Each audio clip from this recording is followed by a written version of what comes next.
What's up, vanity friends? Welcome back to my channel. In today's video, I am going to share with you my review of this Luxe Organix Whitening Repair line. Ito yung line of products nila if your main concern is yung mga dark spots, uneven skin tone, at saka mga dull skin.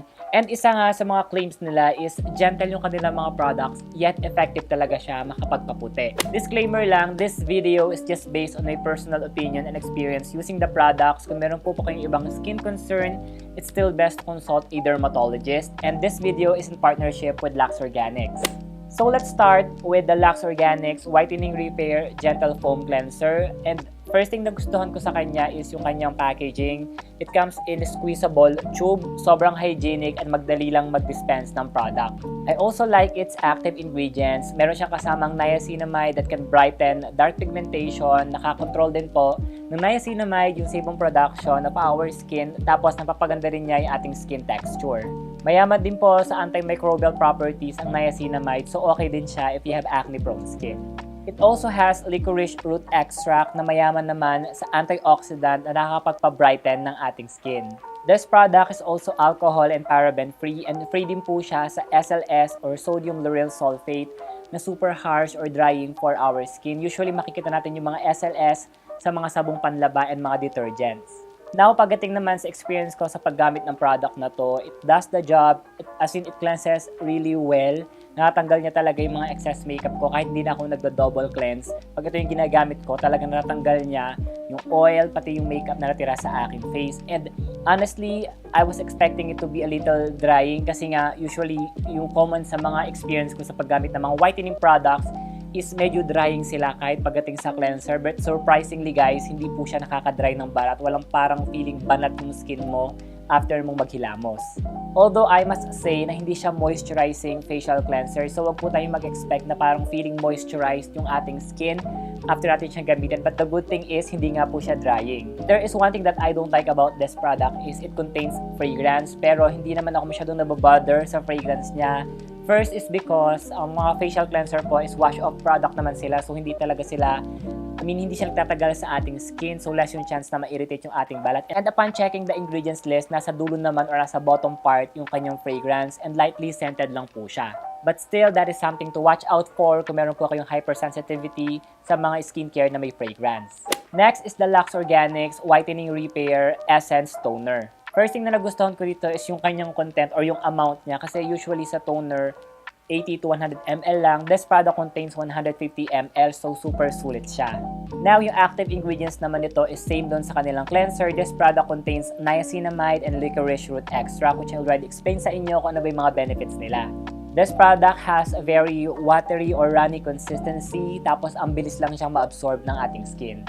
I also did not experience any irritation using this product, and isa pa sa mga nagustuhan ko sa kanya is, unlike other toners, pag nag-apply ka na may parang mapipil mo na may nakasuot sa'yo or may heaviness, may lagkat feeling, this one, super light lang niya, tapos napakabilis nga niya ma-absorb.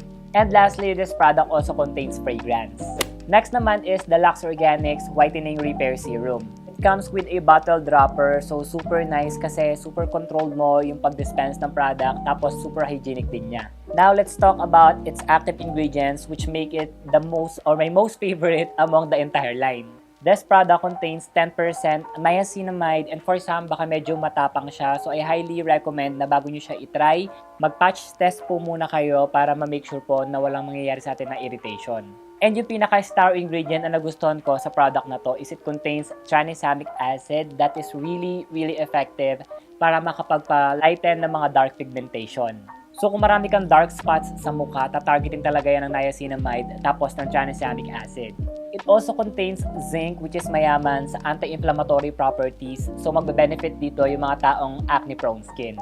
Zinc also protects our skin from sun damage, tapos nare-regulate din niya yung sebum production. This product is also alcohol, paraben, and fragrance-free, which is super duper nice. It has a very runny consistency, tapos mabilis lang din siyang ma-absorb ng ating skin.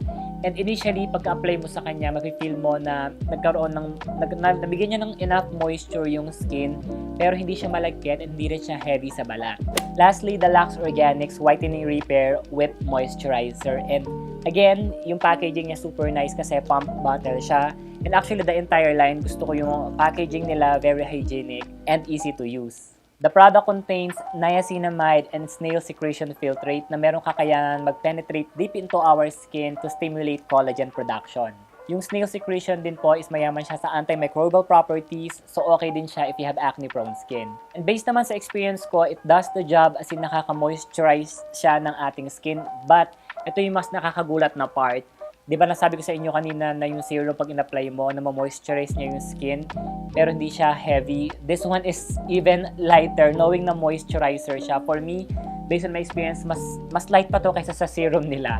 As in, pag in-apply mo na siya, pag ginaglide mo siya sa skin mo, parang nagte-turn siya into water. And since hindi siya mabigat at malagkit, feeling ko okay din siya if you have acne-prone and oily skin. Pero test out nyo muna or mag-patch test muna kayo. Pero kasi syempre moisturizer pa rin siya. Watch out lang din if you have hypersensitivity because this product contains fragrance.